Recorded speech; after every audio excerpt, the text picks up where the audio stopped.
All right, recording in progress Recording because in I have progress. been negligent for the last couple weeks, and my apologies to those of you that do stand by and listen to this podcast after I know that the shelf's been empty.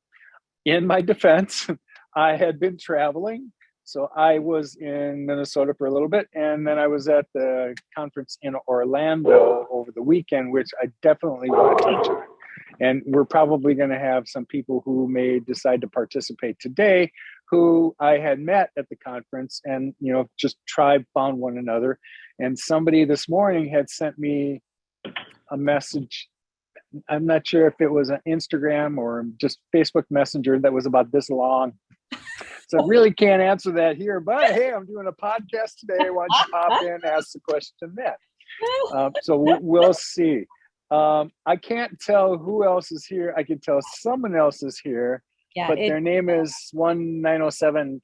So I'm not going to it's like a articulate the phone number number here. or something. Yes. And I think they're also they've got some background sound going on. So hopefully they can mute if there's some extra sound effects going on. But All right. Well, we really wanted them to identify themselves and hey, show your face. But it might be they just want to listen. So here's your opportunity to say hi. Here's hey, who I am. oh, here yeah, I am. Go ahead. I'm sorry. It's me. My name's Jan. I came in a couple weeks ago, and I apologize that I'm a few minutes late, and you probably heard my dog bark. I am sorry. Anyway, I am so sorry. that's okay. I'm trying to figure out all this Zoom stuff, you guys, and I'm just like, oh, anyway, that's who I am, and I am here. Okay. Perfect. Couple things. You're never late. These sessions just you pop good. in when you want, you pop out when you Okay. don't want, and then people are either entertained by it or not. However, your dog was cute. Something brought you here. I want to explore that. So what made you decide to pop into the session? We want to know. Well, okay. I've been following you. I'm doing your mystery school. I just watched the Gaia interview, and I've watched it twice actually. But I was just having some difficulty trying to figure out all the Zoom stuff, and I think I was dialing in on the Sunday call. So I wasn't getting through. And I take care of my mother, and she's 96. So I was trying to get her comfortable and get the dog taken care of. So I apologize. I know I'm never late, but anyway, that's my story. But yeah, so I'm very interested in everything that's going on, and can't quite get enough of it, and try to follow everybody that I can, and that's sort of. That's what I'm Why? doing. What should trigger? What started all this for you? You know what? I can't honestly tell you why. I didn't have like a out of body experience or anything that's kind of like exciting. I just, as a little kid, I've always had what everybody thought was a big imagination, and I always, just sort of have followed that. And I had shared with you I think you were on a call with, I want to say it was Philip. It was before the conference, and I came in as usual, a few minutes late, and we were talking about the Andaras. And so that's, I'm not really sure. I just feel like it's kind of my calling to be here right now and keep trying to just get to a place where it's better and better every time as far as meditating and all of that. So, yeah. Good. How long has it been? Can you kind of pinpoint when this really started to kick in and it was really now in your awareness so much that you couldn't ignore it anymore? Okay. It was, I would say, well, okay. It went back to a bigger picture for me. And again, this is just my story. I was traveling quite a bit, taking care of my mom, flying back and forth from Alaska every month. And, when? Well, it started back. I've been taking care of her for about 16 years now. Okay. And yeah, and so I was traveling a lot back and forth from there. And once in a while, my husband would travel with me. And so we were going to meet up with our daughter, who was living in Colorado at the time. And my mom lives in Central Oregon. So we get on the plane, and I'm kind of like, I always kind of would get the same seat, and I always did all the booking and stuff, and the seats were taken. So we ended up in a different seat, and I'm in the middle, and there's the guy on the window, and my husband's on the aisle, and this guy starts chatting. And usually when you're flying like that, you say hi and stuff, and then the headphones go on, and that's kind of, you don't really do a lot of, on the plane. And his name was Charlie, and he started talking about currencies, okay, the old dinar and all that. And so it's like, oh, that's interesting. And anyway, that is where kind of everything started. But then I saw the bigger picture, that this isn't about the money and the currencies. This is about everything doing this major shift. But it took a long time, to weed out there was so much, and there was so much like inner negativity and everything. And so over the years, that's kind of, I started looking at things with a bigger picture, and it was just almost at times, I don't want to say upsetting, but it was like, why don't other people see this, and I will tell you, in my group that I was kind of my family group, I really didn't have a lot of people to share it with. I would talk to my husband about it and stuff, but he didn't see the bigger picture that I saw. And so moved forward a few more years, and then, I started just, following Gaia. I got on Gaia, and I found all the interviews, and, everything's so interesting. And it's like, oh my gosh. So that's sort of just in a real quick kind of, I don't even know. I felt like for some reason that day we were supposed to sit where we sat, and the person that I met and talked to, he was there for a reason, and it was kind of really what really got the whole thing for me to where it just kind of snowballed to where it was, okay, I get it. It's a bigger picture. And so like when I was listening to your interview, Lowell, with, is his name Ruben, I believe? Anyway. Yeah, Ruben Langdon, yes. Mm-hmm. Yes. And I'm just sitting there and I'm thinking, oh my gosh, you had so much to try and absorb. I mean, it's like, and I could see, it's like, how would you even absorb all that, So that's kind of where I am. And I have a few people that now are kind of starting to see the bigger picture. And, my sister up in Canada is one of them. And then I have a really close friend and her husband, and we were definitely coming to Shasta. And I was absolutely wanting to go to the convention, but it conflicted with my mom's schedule, so I couldn't. Mm-hmm. But that's it. So yeah. And then I got awesome. to Mondaras, and I don't know. It's so exciting. Yeah. It can be. It's overwhelming. The things you talked about, yeah, it was exciting. And I remember back to the time that Ruben and I sat down to do that interview. It was a year ago, April. And it was still fresh. And honestly, it had not entirely assimilated yet. How do you really make terms with that until you can find some more tribe that have had similar experiences?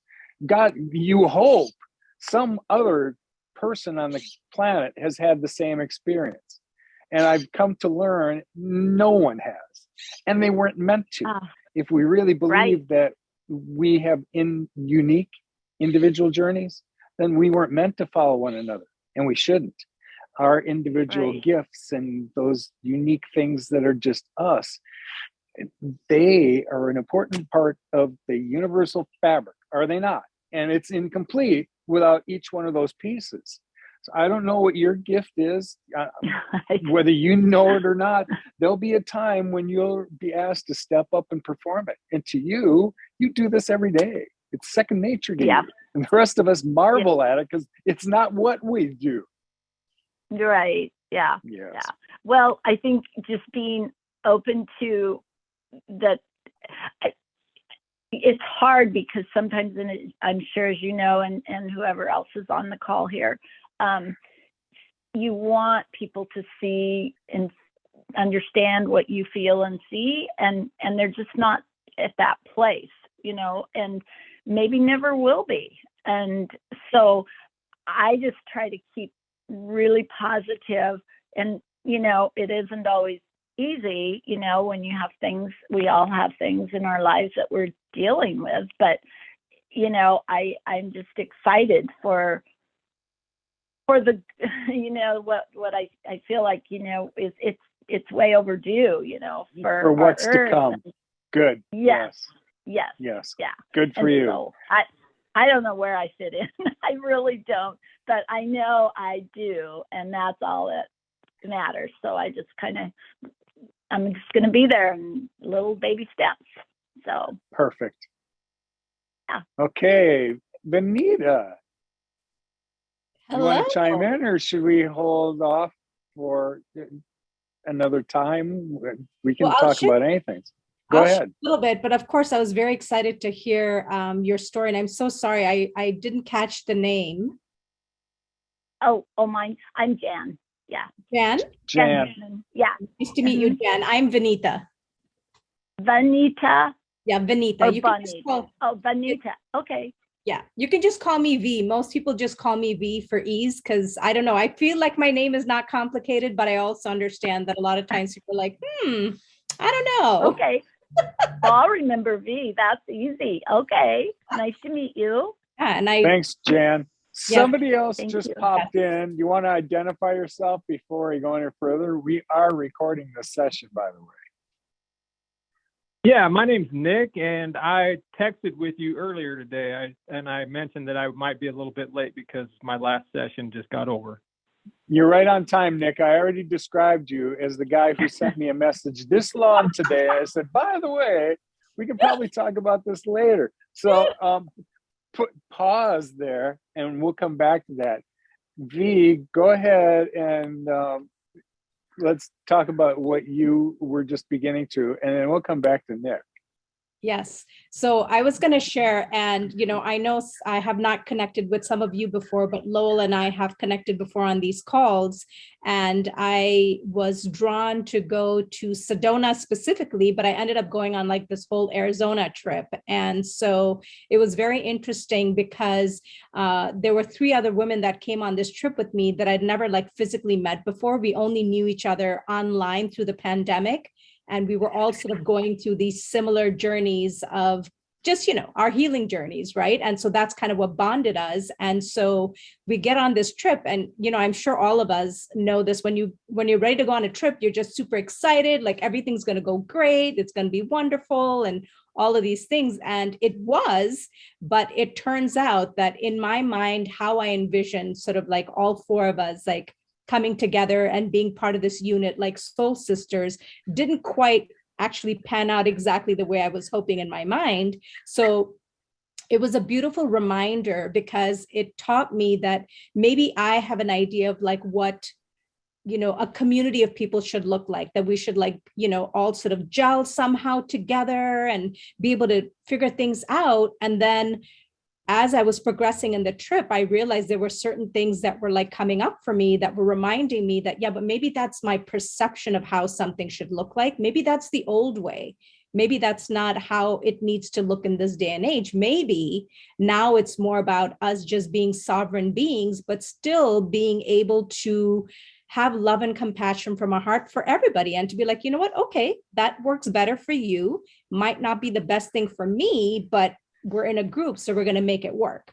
In the past, I could have seen there could have been a lot of conflict. People could have been like, well, I'm not traveling with you, I'm leaving, I'm going, like many things could have happened, right? But there was something about like almost kind of taking responsibility for how I was going to proceed when things were coming up in the dynamics, to be like, okay, how are we going to deal with this? So it was just a very interesting thing for me to sort of work through and learn, which was actually kind of empowering, because I also realized at the end, it is still my trip along with these 3 other people.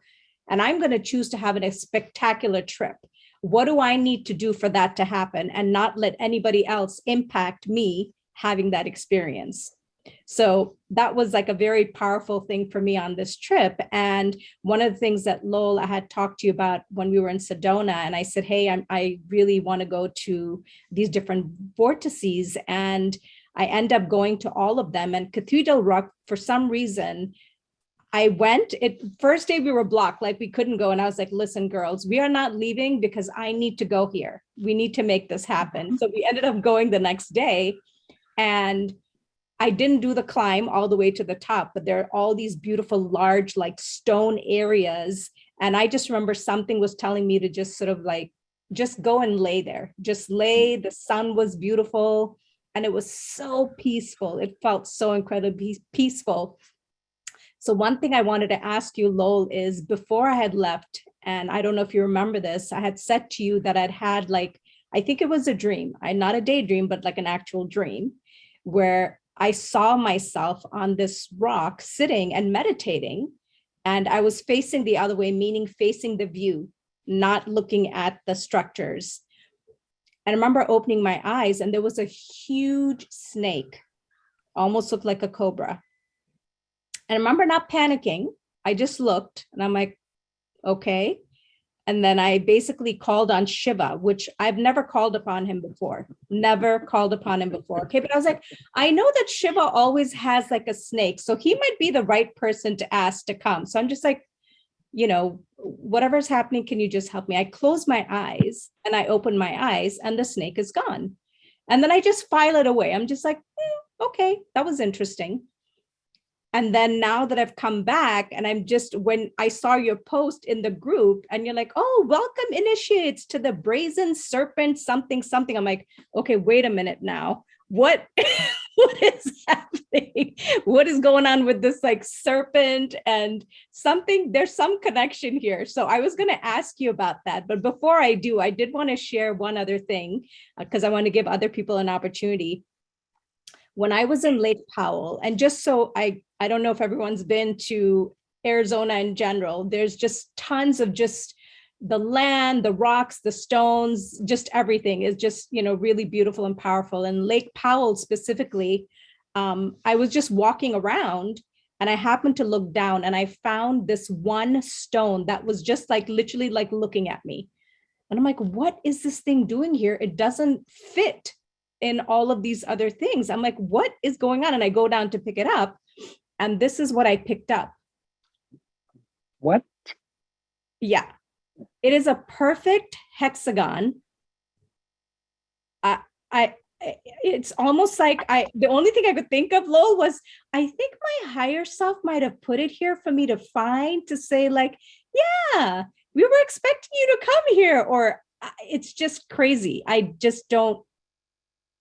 It's so perfect. And I'm like, did someone just like carve this and then just leave it here? The quick answer is yes, they do. Some of those things are seated like that. I'll give you an example. I myself have done such a thing. Oh. There was a period when I wanted to wear stone crystals. And somehow across my radar, this company in the Netherlands, 2 brothers, and I think a cousin that was a girl, made these. They weren't inexpensive. They were, 100 to 150 bucks, but they had labradorite and they had malachite and they had obsidian and they were beautiful. So every, couple of weeks, I'd get another one so that each one of my chakras was represented, right? Yes. And so, of course, I would wear them all. And I just came to the day where I went, oh, wait a minute. How in the world is any one of these going to zero in on any one chakra when I have them all on, right? I was in Shasta for the first time when this realization came to me, and my guide said, give them away. So what do you mean give them away? He goes, give them away. And so in my head was planned this idea to get some little plastic baggies and jot a little note on the inside and hide them around. So that's what I did with them all. 2 of them have actually been found and reported. The other 6 are still lurking out there somewhere. You had mentioned first the serpent that you saw. You are now the 3rd person that's had an experience like that in the last week. Okay. One of them was my beloved. And see, who else mentioned it? You also mentioned Shiva. Yes. When that crazy phenomenon happened at Mickey's Andara Spile, that was what was happening. Shiva was rising to protect me. So she's rising to protect you for the same reason moving forward. Oh my goodness. Well, that'll work great. Holy cow. I just recorded all that, not thinking about it. It's sweet. I won't have to type it. I'm not surprised by that, but it's just more reinforcement that the things that we don't really understand yet, that, oh man, look at this stuff manifesting in front of us. It's crazy. Does that help kind of shade it in? Yeah, I will tell you something else real quick is one of my best friends who we've never had any of these conversations because, she lives in California. I haven't seen her and I happened to see her and something told me take one of the stones from Sedona for her because I did all this work where I was kind of like, really doing that whole balancing of the divine masculine and feminine energies from all the vortices. And I'm like, I need to get this to her. And we sit and have a conversation. And I think I was just like blown away because there were so many synchronicities in what she was saying, because she's like, oh, I just need to get away. I need to take a break. I said, well, where are you going to go? She says, well, I want to go to Joshua Tree. I was like, wow, I was just there. She's like, really? And then she's showing me the thing. And I said, well, what's another place that you want to go? And she says, Kauai. And I don't know if I've shared this with you, Lowell, but like my heart is in Kauai. Like that's where I want to go and I want to live. And I understand the connection to Lemuria, right? And I said, when did this happen? You have never talked about you being interested in going to Kauai. So guess what she says next? Oh, there's this Shiva temple on Kauai. I'm like, what? What are you talking about? A Shiva temple in Kauai? She's like, yeah, that's where I want to go for my birthday. I was like, holy, what is happening? Okay. Obviously more things that I need to sort of just kind of understand, but it's connecting back to the serpent, Shiva, Kauai. I'm like, okay, this is all like really fascinating stuff. So this just happened. So obviously I need to process, but it's connecting some more dots with what you just said as well. So very interesting. Every attempt for higher beings right now to make contact with us, every effort's being made. Every opportunity I'm going to have to tell you all to first of all, mind your own flame. That's what my guides have told me to tell the rest of you. Tend to your own flame. Get this right. Get your alignment right so you can vibrate at higher levels. The Lemurians want humanity to be able to communicate with them. We have to understand the vibration that they communicate with, because they're not going to convert it into English for our benefit. No. They're going to teach us the things that we need to learn in the next realm anyway. We're not going to speak to one another like this. We're going to communicate by telekinesis to begin with, and we're all connected already, so we pretty much know what's on one another's minds. When we do communicate whatever we need to, it's going to be vibration. The higher it is, the higher frequencies we can hold, the more we're going to be able to see of that which is around us. That's the key. You want to see greater spectrums of color, hear greater spectrums of sound. We're going to go back to that. The symbols that we'll go back to, remember hieroglyphics. I've seen the codes that are being sent to us, and they come in crazy ways. Dave Wallace had explained this phenomenon, and it made perfect sense to me. And what we've been receiving between Cindy and I recently comes packaged the same way. So these crazy mathematical equations that Dave has been getting from his guides to help him with some cosmic cartography comes in fashion like this. So you would see this code all laid out like this. It almost, when you turn it, it had shape. And when you compress it into like a sigil, well, the code remains intact. When you see the symbol in whatever orientation it is, you know exactly what that is. You didn't have to say a word to anybody. When you saw it, you know what it did and what it represented. There's more of that coming. This, whatever the mechanism that we're still trying to comprehend enough, my DNA back in September, if you watch that crazy exchange with Cindy and I, mine has been repaired and has been restored back to the original design. And I've been outfitted with the capacity to hold greater light and higher frequencies. I'm here. Here is where you're going next. It was my thrill at this conference over the weekend to be able to tell things tell that very thing to the people that were there. I got to show them pictures. I wasn't going to just come and tell you a Lowell story and how incredible it was to go to Tellus, and yeah, that was it. But really, I need to get past that. We can talk about inner worth if that's what you want to do, but there's something more important for you to know, and it has to do with every one of you. I went to Telos, and it's wonderful for me to tell you that story. It's unlikely that you'll probably go there the same way. However, what did happen to me the next year when I got interfaced with light beings physically, that is what's meant for the rest of you. I wasn't going to be the only one. I'm the first one. And then it's my obligation, once I understand the process, to get it to you. That was a year-long download for me to understand that. But now that I do, I understand totally what my role is going to be. So it was a different presentation, shall we say. It was great to hear Elena Danan talk about the technical things that she understood. But in the end, I don't know that anybody else walked away from any of the other presentations knowing that what they heard from me, they can expect. You might as well get used to the idea that the rest of you that are waking up tribe, you're all about to be called in the same way and activated in the same way. It's a little premature. Maybe next week we'll talk about more things about golden tayas, and we'll make that a theme so that you understand what they are on the planet and what they have to do with ascension and how much time on the timeline, in my opinion, we have left based on what I've been told and my guides have repeated. It's a little premature for that, so we'll table that till next week. That's why I've been scrambling to digest as much of this information as I've gotten from Maya. It wasn't no coincidence that it came across my path when it did. It's time for everyone to understand that, and the clock is ticking.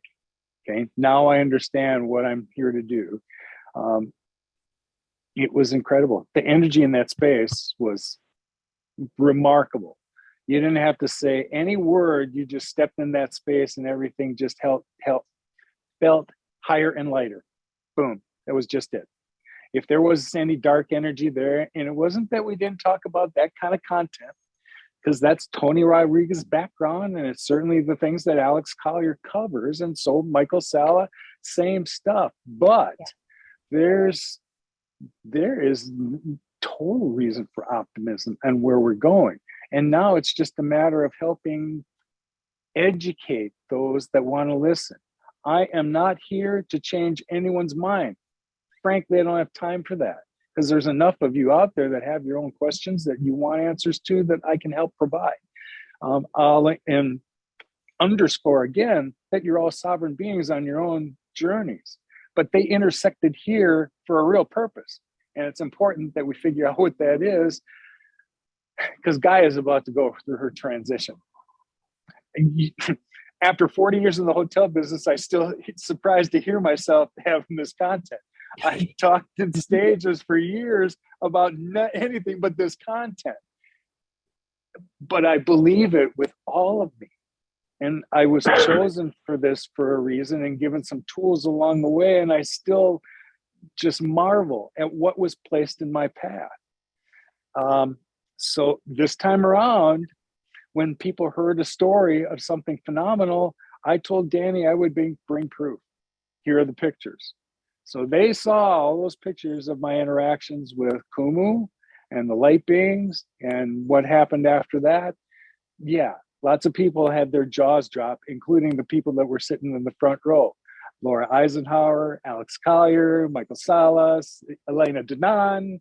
Yeah, I told them what I was bringing, and the crowd went away knowing that that's next for them. So enough about, we can talk about that all day long, but it's Nick, it's your turn. I see you popped in and out. So let's address your question, my friend. Oh, where would you like me to start? You might as well start at the beginning. I'm a Capricorn. I don't know how to do it any differently. Well, that works for me because I'm an Aries, so I'll just take charge. Okay, fire away. Okay. Well, this actually starts before 2016. Actually starts when I was at least probably 3 years old. But the part that I talked to you about earlier today, because I happen to, I've been a subscriber to Gaia for several years, and I enjoy those programs quite a bit. And this one came up as a suggestion for me, so I decided to watch it. Excuse me. And watching it stirred up some things for me, and I thought, well, I'm going to reach out to this guy and just, make a connection and see what else I can learn about this. I was impressed by your experience. It resonated with several things that have to do with me. But in 2016, I went through what I call a fast track awakening. And I went to a little gathering one night, and it was people were just exploring their psychic abilities, and I was new to this stuff, and I was curious and really looking for, what I was looking for was a community, because I've always been different. I don't really fit in. And so I was trying to, I'm trying to find my tribe, so to speak. So I go to this event, and there's probably, I don't know, there was less than a dozen people there, maybe a dozen. There was an activity that took place, and the lady that they paired me up with, she looked at me and she said, she goes, "Do you know who Sananda and Jermaine are?" And I said, "No." And she goes, "Well, they're always with you. You have like a close brother relationship with them." And I'm like, well, this is kind of weird, but I'm open. I came here to learn. So she says, yeah. She goes, they've always been with you, and they're like really close family, like brothers. And said, and I said, well, who are they? And so she explained who Sananda was, and then she explained who Jermaine was, briefly. And I left that event, and I went home and I started doing research so that I could learn more. And she actually said that I actually had a closer relationship with Jermaine than with Sananda, but both of them were always with me, and that they had been with me all my life, and I was somehow involved in whatever they do. And so I went home, I researched, I found out more about it, and then I went to another gathering. It happened to be 80 miles from that gathering, and 8 days later, and it was a lady that she channeled Archangel Michael, and you know, I'm going through this time, this fast track of awakening, and I'm just trying to, you know, I've never experienced channelers before. I've never really experienced psychics before. And so these are all new things, and I'm just curious and trying to figure stuff out. Well, I go into this lady's house, and she's, you know, she says she channels Archangel Michael. And as soon as I walked in there, she goes, how long have Sananda and Jermaine been with you? And I'm like, what? And she goes, yeah. She goes, they're with you, and they're always with you, and you have a really close relationship with them. And I said, well, you won't believe this, but I said, another lady 8 days ago, 80 miles from here, said the same thing to me. And I said, I'm totally clueless about it. Really, I said, I've done some research. I know who they are and where they fit, and, you know, like the stories behind it. I said, but that's about it. And since that time, which that was in 2016, I haven't really had any other like profound experiences with them. Although in meditation, there has been a few times when they have made it clear that I was talking to them, or they were talking to me. But other than that, it's nothing like, wow, you know. But I've always felt, since that time, I've always felt like I've had a real connection to the Muse civilization and Lemuria, and I have a real desire to go to Mount Shasta and to Lake Louise in Banff National Park in Canada. But it seems like I never really have the time or the financial resources to make those trips. And so that was my question that I asked Lowell earlier. I was like, well, it seems weird to me that if I have these strong connections to these places, that somehow there might be some way I could travel to those places and experience them, kind of, hopefully maybe similar to Lowell's experience. I don't know, but at least go there and, you know, see what happens. So that was kind of my question to Lowell. That's not my entire story. Like I said, it really starts when I was about 3 years old, maybe 4. Ever since I was that age, I've had many experiences. Oh, wait a minute. I need to back up because I told Lowell about this other thing too. About I had a friend who knew how to do past life regressions about the same time. It was in 2016, and I was telling him about all this, and he says, "Well, let's do a past life regression." And I said, "Okay, cool." And so we did that, and I saw myself as the captain of a spaceship that was used to transport the ascended masters from one location to another, kind of like Air Force One in a way. But I was the pilot, I was the captain. But in that past life regression, Sananda was on my left side and Jermaine was on my right side, and that's kind of where I feel their presence. Anytime I feel them show up, that's where they are. Sananda is always on my left and Jermaine's on my right, which I find kind of interesting. But so then back to the 3-year-old stuff.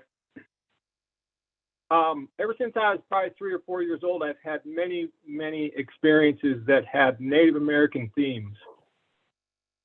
And I never really understood it. And these experiences have been so moving, like extremely moving, that I've crumbled in tears at times. And there's been a lot of them. I could write a whole book about it.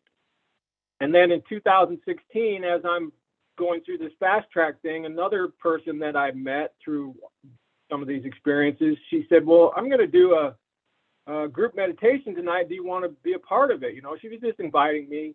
Again, I was looking for my tribe, you know, because I've always been different.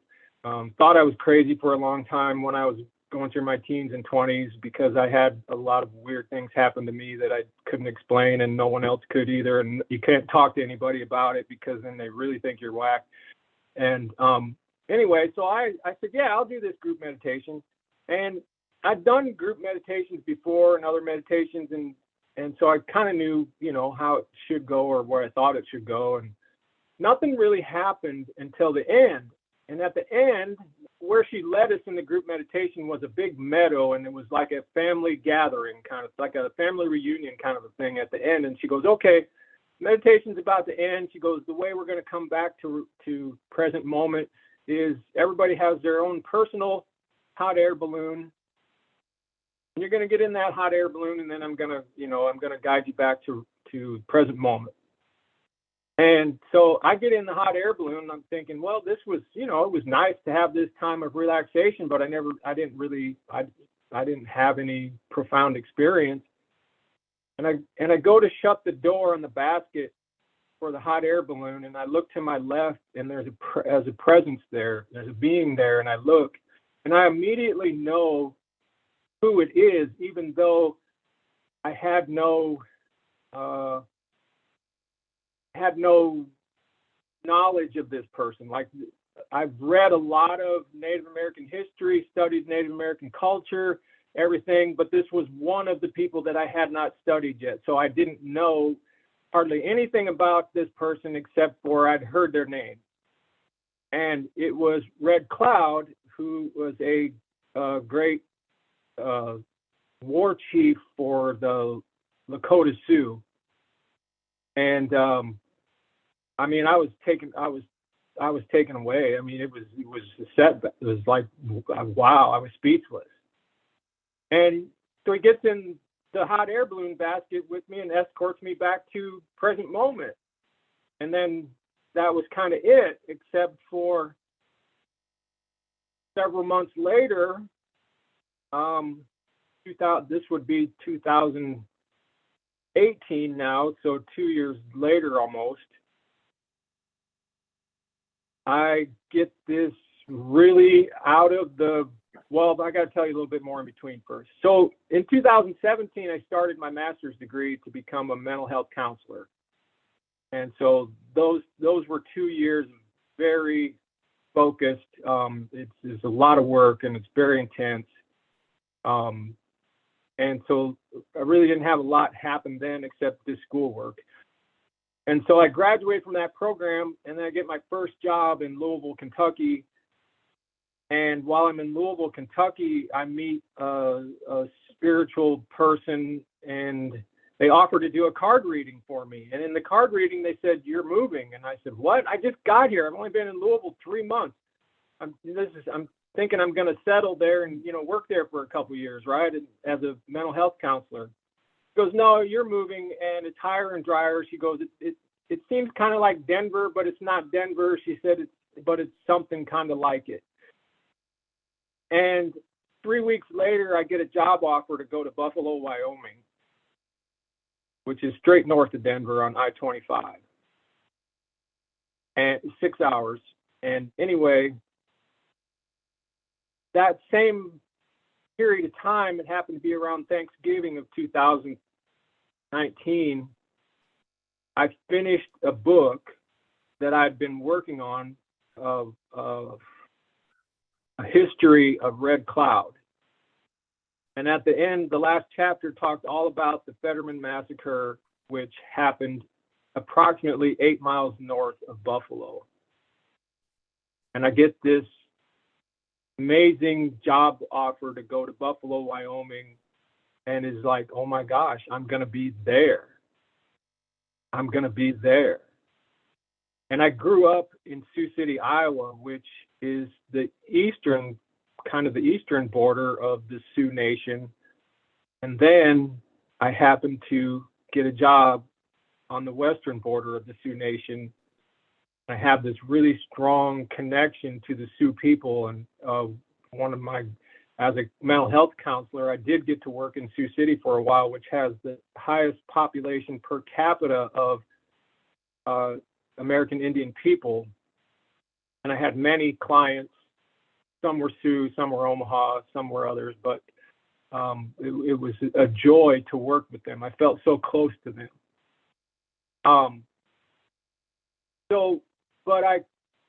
That's been the majority of my really profound experiences, not just with the Sioux people, but it seems like almost everywhere I go, I end up having some kind of really profound experience with Native American people. But then you mix this in with the Sananda and their Jermaine thing, and somehow to me that kind of, in a way, kind of confuses things. I'm like, is it this? Is it that?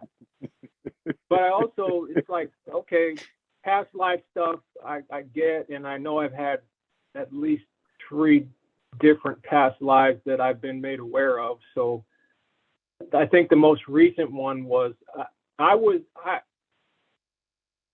either very close to Red Cloud or I was Red Cloud in a past life.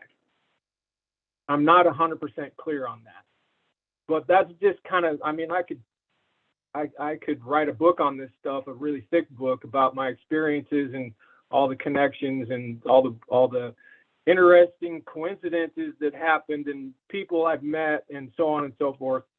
But I watched, again, the reason why I'm on this call is because I watched this video on Gaia that Lowell was in and started talking about going to Telos, and you know, that's a part of my story. And so I'm just curious what else I can find out about it.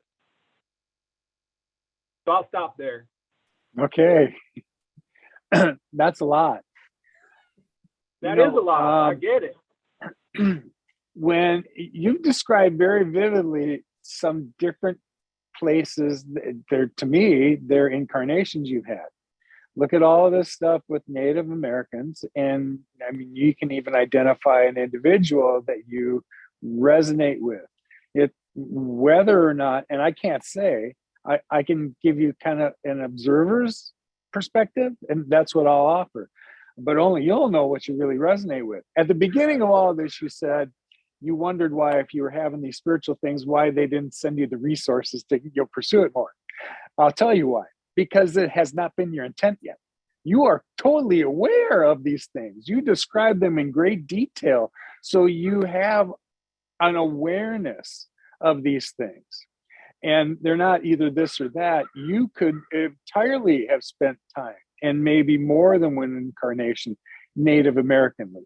And it would be unusual to think that you did not, with as articulate as you are. But you also resonate, like my friend B here does, with Lemuria. And, you know, she just wants to put her butt on Hawaii because she knows it's the only remaining mountains that we can still see from Lemuria. That all resonates for a reason. So just like you said, you were looking for tribe before. That's all you've done here. So, but now, with the tribe that we've accumulated now, there's a lot of more of us that have begun to understand what our incarnations have been. So we're in a much better position now for you to come in and start to exchange your stories with us in a place where it's totally acceptable. No one's going to think you're crazy here because we know you did research. Your journey was different from everybody else's because we know that originally we are all a spark of source, went out to learn lessons. Our job is to help the universe evolve. When we go out and do our lessons, we are teaching source more about itself. When we came to this third dimensional duality experiment, we had to learn good and bad because that's what this game was. It was about duality. But let me underscore again, it's an experiment. This has always been an experiment. This is not a life. We have been distracted by things we never should have let distract us for way too long. And for eons, humans, we've been suffering through all this. The only thing that we really have going for us now, other than those of us that have figured out all that was in fact an illusion. And I've had lots of incarnations back here.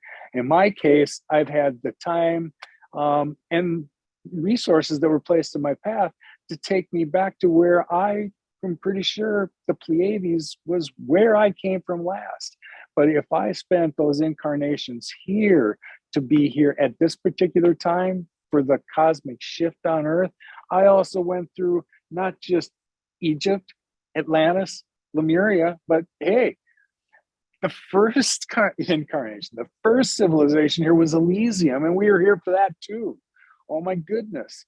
Now, when you try and put all that in perspective, it takes a little bit of time. And like you said, we're all on an accelerated learning path. There's a reason for that. Because if I really told you the amount of time we had before I believed this physical shift for the earth is going to take place, and God help you, I hope you're all your vibrations matches hers when she goes, that it's high enough to move into the next realm with her too. I hope you're all there.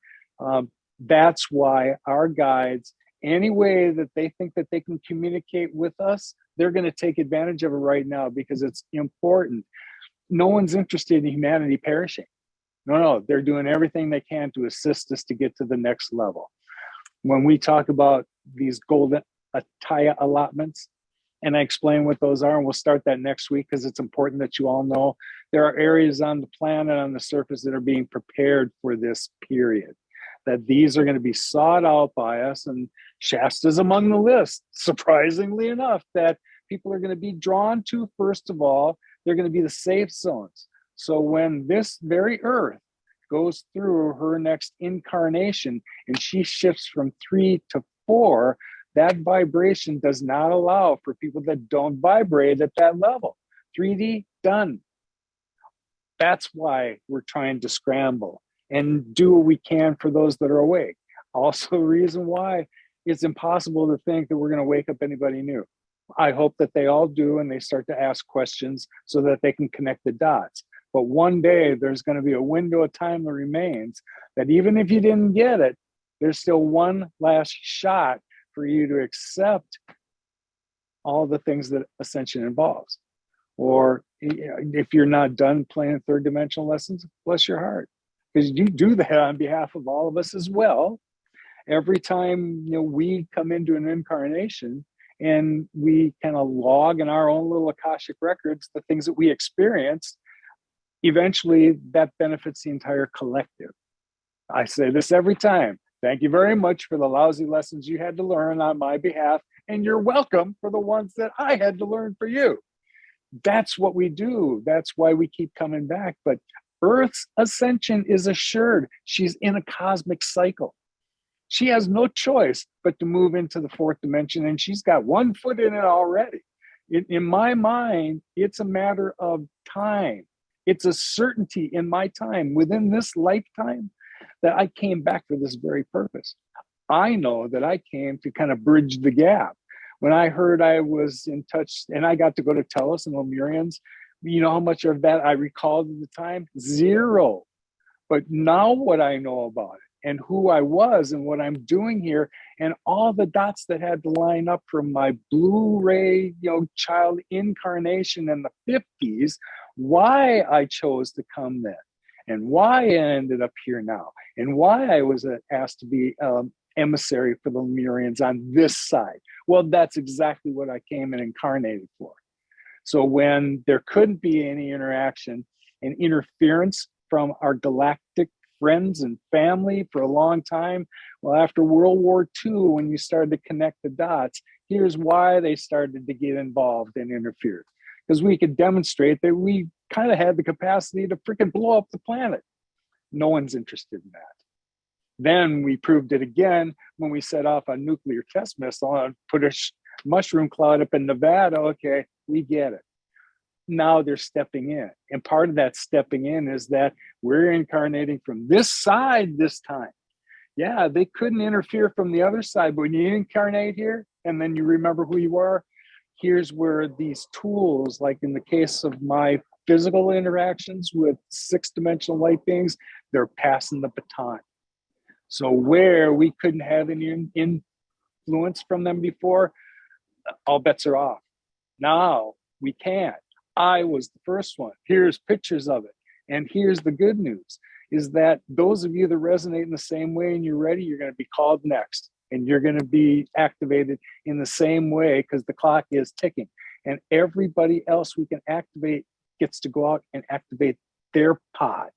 That's how it's going to be done. Not everyone needs to come and sit in front of Lowell to get their activation. No. I'm going to activate you so you can activate your circles, so they can activate their circles. The clock is ticking. But we have to be aware that we've had those incarnations and just accept them for truth.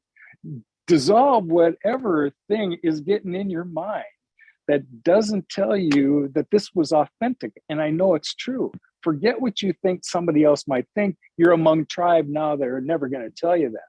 We want to help you explore those ideas because when I tell you, you had triggers and seeds for some of the rest of us too, none of this was coincidental. We did not cross paths here accidentally. If you understand really the realm we're moving into next, we are already acquainted and connected in that level.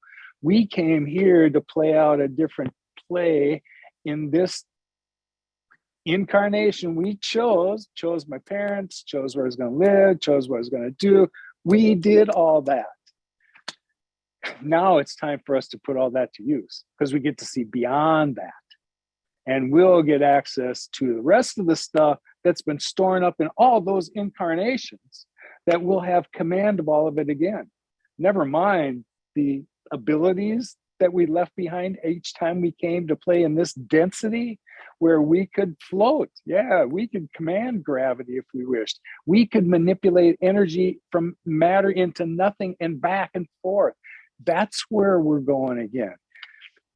Humanity has been waiting for the time when we really get here. I don't know that we can really call any other civilizations before human when the Atlanteans were here. And I think I just put them in a different category. I still hold the idea that this is the first time humanity has reached this level of consciousness. And so we're all curious to see what we're finally going to do with it when we break out of whatever it was that we've suffered with. And it wasn't that we didn't have our DNA manipulated. I get that. That was a bitter pill for me to swallow because along the way, as my awakening came to, I had ruled out negative thinking long ago. And it got me to where I got. I can tell you with great certainty that the things that you put out are the things that the universe sends back in abundance. My life has been smooth for the last 5 or 6 years. I haven't so much had someone flip me the bird on the freeway. Nothing. But it's been my intention. Now, I do have to admit, though, within the last several months, there was certainly an awareness brought to my attention of dark entities that had an influence on us. And you can't ignore that. But what I was told by my guides is that's exactly why they equipped me the way that they did. You, Lowell, as an alchemist, and all the rest of you that are listening are all alchemists too. And our gift is that we can transmutate negative energy into light, just like that. We just had to remember we can do that. So once we embrace that we have those tools back at us, now you're off to the races. That's what you're here to do. We just all had to remember it. So welcome back to the tribe. There'll be more coming, but here's the work that needs to be done. And I've got to be more candid. And next week I will be about what I know about what's coming next. It's time for me to share. Then we'll talk about my relationship with Thoth and all that has kind of evolved. But that was an important part of this too. So you were going to say something there. Oh, well, what I was really wanting to say was I totally agree with all that. I feel that.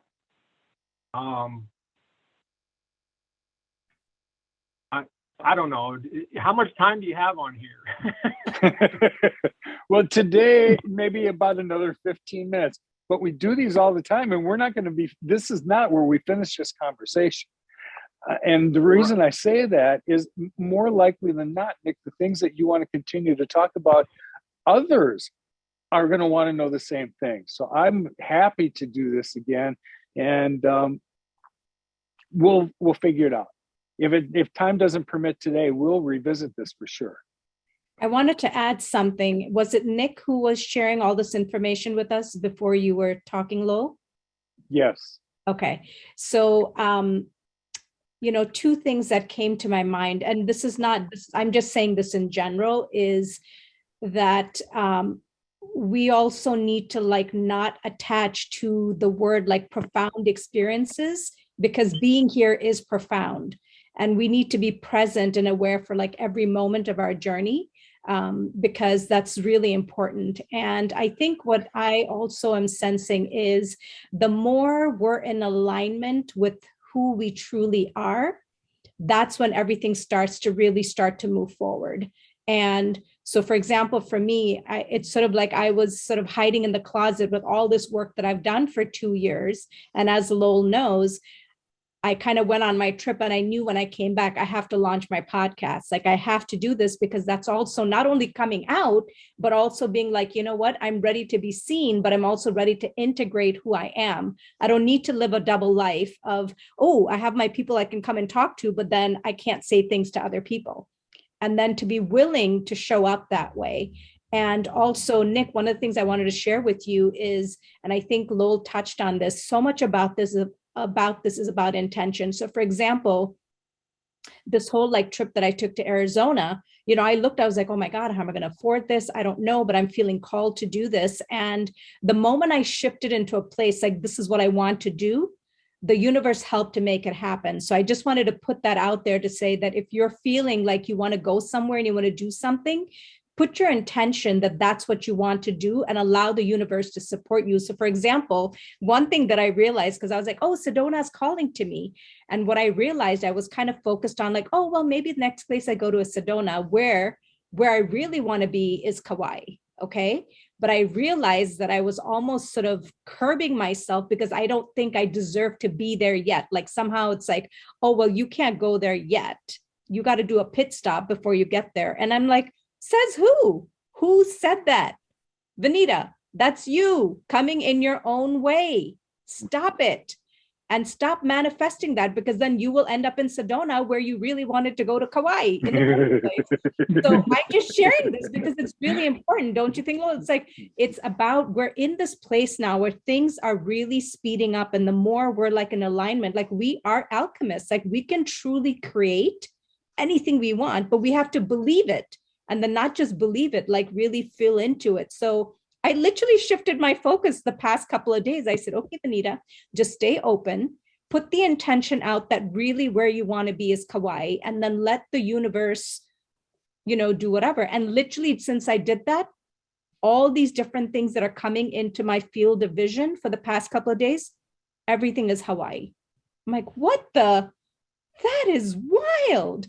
But it's kind of this thing of when you put your intention and say, this is what I would like, just stay in that place and keep moving forward with that intention. So that was my experience. I wanted to share that specifically with Nick, because he talked about, oh, but I want to go here, I want to go here. So I think in this day and age, we actually have that capacity. So it's time for us to step into that. Be in alignment with what you want and focus your energies sort of in that direction, and then let your team and the universe help you. So I totally agree. And when I told the story, I was trying to condense things, and that was just the best way it came out. But I really understand that we are manifesting all the time with our thoughts. Intentions are stronger, but thoughts manifest as well. And I'm noticing that. I've noticed that in the last year and a half, more so than any other time in my life. Part of my situation is that I'm trying to solidify this mental health career, which is, that's kind of a weird story. I'll talk about that another time, but that takes up a lot of my time and attention. And I'm starting to realize that isn't satisfying, and that there's something bigger that's calling me. whether that's Mount Shasta or another one of my draws is New Zealand, which is another Lemurian location. I'm trying to pinpoint it right now. There's a lot of things out there, but I'm seeing the manifestations. I'm seeing the day-to-day little things that, like you talked about, don't look for the profound things. When I used that word in the story, it was more to emphasize, I didn't recognize anything big or, a real big attraction at first, right? But stuff happens on a daily basis, and it doesn't necessarily have to be a big 4th of July celebration. It's just like, I saw that in a dream 2 days ago, that kind of stuff. And a lot of this little personal stuff, they're just letting me know that they're always with me, always by my side, always helping me with whatever. But I do feel this pull now to where,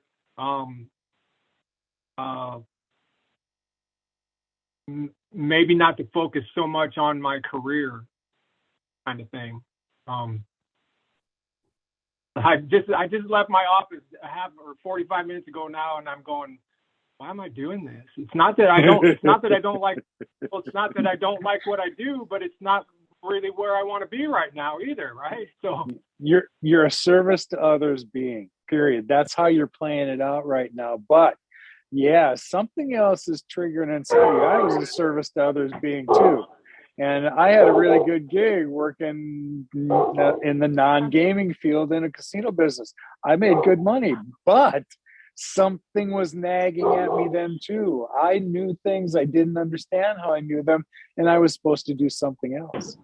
So I just started to follow, and that's a hard thing, as you know, Nick, to just surrender to whatever the universe wants. I just continued to put out in my way what I wanted, knowing that whatever I put out to the universe would come back in abundance. So be mindful of the things, Lowell. If you feed your attention to negative things, what do you think you're going to get back? That's what you fed. So feed the things you want. If you saw something in your mind that you want, that's what you focus on. Just keep thinking about it. And then eventually you get to look back and see how the universe miraculously knitted these other things together in order for this to happen. It's time and time again over the last 2 years with great certainty. I have seen things manifest the way they are. I hesitate to make a call and say, here's what I see coming, because I know my simplest intent can change the outcome of my next timeline. So I'm careful to live in the moment, like B said. Enjoy this one. It's what we came here to do. Prepare for the next one and just make your intent the roadmap for what you want next. And if you do that, I promise, the thing that you model in your head is what tomorrow is going to be. Well, I'll tell you this. I'm not your typical mental health counselor. I spend most of my time teaching my clients these very principles that you're talking about. Good. And it's just, I don't know. I believe that that's what helps you to live a happier life. I can't argue with that. I teach them all the things that I've learned. That's what I spend most of my time teaching them on, and it seems to be beneficial. I get a lot of compliments. Maybe not in the session, but later on down the road, I hear that this person just raved about, oh my gosh, I learned so much. Spending time with, Mr. Nick or whatever, and it's like, well, I'm glad it's working. I'm just being me. If you don't really want to see that as a mental health professional, and I understand the kind of aura that comes with that label. It's a 3D thing, and I don't know that the balance of how it sounds is so good. However, having said that, you already know what your mission is and what you really want to do. You're trying to teach people something beyond a thing that most others think they have to have fixed from the outside, and you're describing how they get to what's in here, and they get to heal themselves. Yeah, that's the gift, Nick. That's the gift. Exactly. It's like, no, you're looking for love in all the wrong places. It's within you. Yeah. But that's a hard thing to explain to people. What do you mean it's inside me? Because I can remember hearing it for decades and me not understanding how it really applies to me. Then just one day it does. Yes. Me too. I was there too. It's like, well, I don't know. I feel like I need to pass this on to as many people as possible. Well, that's exactly the right intuition. That's your inner being saying, yep, paddle along. There's others that need to help. You become a trigger for others as well. You may be a key to some knowledge you're holding that they were waiting. But I don't doubt for 1 minute that all of us knew each other before this incarnation. And Nick, you asked me to cross your path here today so we could have this conversation so that you'd be prepared for the next thing you need. That's how I see all this knitting together. I don't believe in coincidences. There's no coincidences. I don't believe in mistakes either. They're all lessons. Experience. Right. Yep, it's all experience. Yep. Mm-hmm.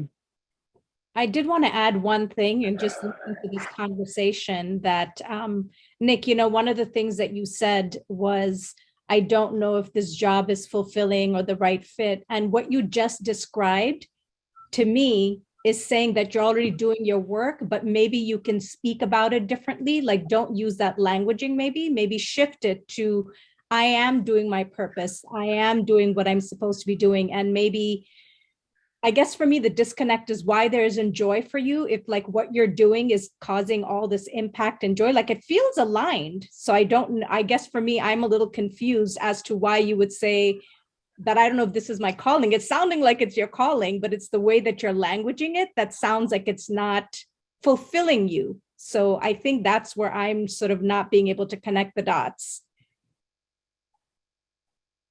I don't know. It just feels like there's something more. And I don't know, maybe it's because I'm an Aries and I get bored easily.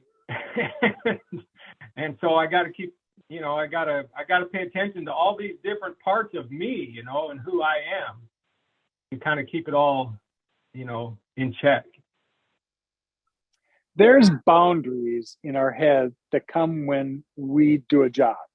When we work for somebody else, when there's a number of hours that we need to show up for, that doesn't necessarily feel like it's just our authentic flow. It feels like there's some other circumstances I need to satisfy along the way that really extract from my joy. When I can just be authentic and help people from that place, wow. I mean, not only do they get something in the exchange, so do I. And when we're in that other scenario, I know it was the case for me. That was also the reason why I knew I had to go somewhere else. I knew that the moment I was going to start to really say out loud some of the things I had seen and believed, I would be called down to the human resource department and probably escorted out by security and thanked for my service. Yes. That's exactly right. And I feel restrained in what I do because I can't talk openly with my clients like I talk openly with you. I can't even talk openly with my boss like I talk openly with you. Yeah. And so there's a sense of restraint there. And I don't know, maybe that'll develop into something where I can. Right now it's kind of where I have to be for now. My observation is that it already has. Or we wouldn't be having this conversation. You wouldn't have been saying those words. Something already inside of you says, bigger, different. I should be doing something different, and just lean into that. Put a wonderful intent on that. It doesn't even need to be specific, but they've said the more specific you can make your intent out there, the universe isn't interested in just delivering that back. When I said they respond in abundance, they like to blow us away. They love to give you something to talk about when this is all done. they just, man, I got to help the rest of you get 1 foot into the next dimension so you can see what I've seen and you know what to look forward to. And it's not that far away. And none of you are that far away from here either, because you're all here and you vibrate at the same level. I'm encouraged for all of you. So the more that we can explore these things together, it's not just us that we're healing and helping. There's other people that are going to listen to this later and yep, same guy, same thing going on with me. I don't know. I like the things I do, but I don't like where I do it and how I do it. Here is when we talk about it, all of a sudden we're shifting into gears to figure out how we're going to do it. So unless anybody has any closing remarks, I got like 3 minutes. So if there's anything else you want to offer before we say kumbaya, if you want, Nick, I do another one of these on Sunday mornings at 9 o'clock Pacific. So I'm not quite, you're on Eastern time, that'd be noon. If you want to hook up then and we'll resurrect that or go deeper, we can do that then if you like. Okay, that was going to be my last comment was how often do you do these and what days and times and stuff like that? Right now, they're fixed on Thursdays at 4 o'clock Pacific, Sunday mornings at 9 o'clock Pacific. But we were just having that very discussion. And there are some other people I would very much like to have get involved, and they want to. They've got awesome perspectives to offer, but the timing isn't right. So we may do these. I still want them to be live so we can interact like this, and then we post them afterward so people can still listen to them either as a podcast or on YouTube if they want to see the videos. But we may choose some other times and maybe do one really mindfully a week and drill down. I'd like to do more. I do. I was enjoying doing 2 a week, but my time is at more of a premium these days, and I don't want to begin something that I can't continue. I already feel bad for the last 2 weeks that I didn't post something, so there'll be a flurry of stuff coming. But now what I took time to study and participate in just fed the things that I know I need to pass along to you. So there was purpose in all of it. Yeah, that's cool. And I would be the Sunday morning one would probably work better for me. But the other thing that just crossed my mind, we can keep in touch on the instant chat too. So absolutely, and we do. But I got, what were there? Not quite 1,000 people there over the weekend. At least half of them reached out to me, and it's wonderful and it's great. It's just going to take more time for me to respond because I want to respond to the people that are asking questions or drive them into these sessions where 100 of us can be in the same room and all learning at the same time. But you're all kind of like herding cats right now. And that's all right, because 2 years ago, I was one of you. All the more reason that we need to spend some time and make provision time for people to be able to explore these things. I don't want to leave anybody hanging. That's why I stayed behind. Last fall, I had it with humanity. Said, if I can ascend, take me now. They said, no, it wasn't the deal you made. You wanted some of your abilities back, you got them in return for helping others ascend. So it's time for that. Well, it is what I came back here for. Yes, Jan. Well, I've just been really enjoying listening to V and Nick and you. And I again apologize. The dog, I had somebody come to the door and got her going. But if you can edit out that would be. I know, honey. That's the authentic part of these. I wouldn't ever edit it out. Forget it. Well, yeah. Okay, but I wanted to just really quickly, Nick, you definitely are service to others. You come from the heart. I think you're definitely on the right track. And of course, V, you're just wow. And I don't know. I really like. You're all amazing. Thank you guys. And I'll definitely going to be getting in on some more of the calls. And Good. I just wanted to say thank you before I hang up. Well, thank you for saying so. And yes, we will be doing more. But V, before we go, pitch your podcast.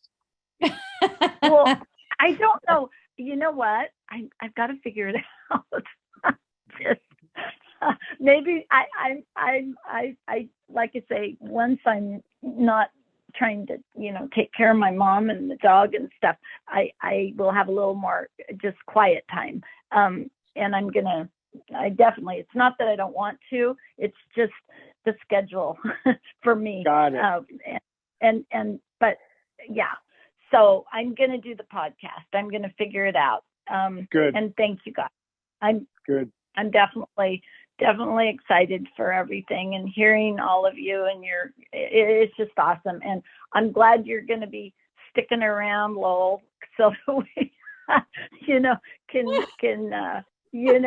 I know it's like, oh, wow. I think we'd all love to be, maybe moving on to the 5th, 6th, whatever. But hey, if we can all be here and help others, and, it's just awesome. So you know what? We'll get right. there soon enough. And there's still a little bit of 3D that I want to enjoy. Earth is a beautiful place. So I want to take advantage of it while I'm here. Yes, yes, there's a little bit of work to do, but anyway. So V, go ahead, quick, pitch your podcast, kid. Thank you so much for that. So yes, I just launched my podcast called Elevate with V, and it's all about us basically taking our dark moments and transforming them into light. And so that is on Apple Podcast, everywhere that you listen to podcasts. And I just launched on Monday. So I would love for all of you guys to tune in and to listen in, and lots of exciting, lots of beautiful information to share with people. And it's all about elevating ourselves. So good. Cool. Good luck. Thank you. Thank you so much. Yeah, I'm excited. Okay. All right. Bye. Well, have a good day, ladies and gentlemen. I'll see you again. I'll look forward to those of you that can show up on Sunday. Otherwise, we'll be in touch. Sounds good, Lowell. Take care. Take care. Bye. Thank you.